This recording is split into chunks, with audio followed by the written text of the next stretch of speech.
નમસ્કાર, આપ જોઈ રહ્યા છો ઇન્ડિયા ન્યૂઝ ગુજરાતના મહત્વના સમાચાર અને હું છું તમારી સાથે પ્રેરણા। સમાચારની શરૂઆત કરીએ તો અમરેલીના બગસરા શહેરમાં તાલુકા શાળાથી નટવર નગર સુધીનો રોડ બિસ્માર હાલતમાં જોવા મળી રહ્યો છે।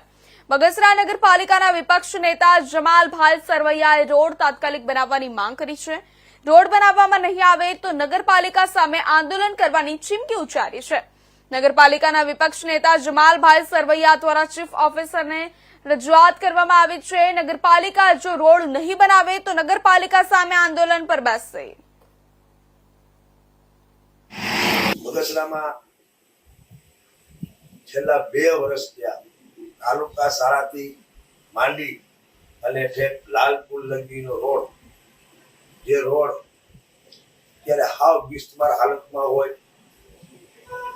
આ રોડ આશિયાના કંપનીને આપેલો, આજથી 6 મહિના પહેલા આનો વર્ક ઓર્ડર કાઢેલો, ગામમાં બીજા કામ થયા, પણ આ શા માટે કરતા નથી? આ રોડ અત્યારે હાવ જર્જરિત થઈ ગયો હોય। 2 વર્ષ પહેલા જ્યારે જરૂર નહોતી ત્યારે રોડ સારો હતો, ત્યારે રોડ બનાવવા નગરપાલિકા નીકળ્યા હતા। ત્યારે એની બુદ્ધિનું પ્રદર્શન કરવા કે સારા રોડને તોડી અને બનાવવાની વાતો કરતા હતા।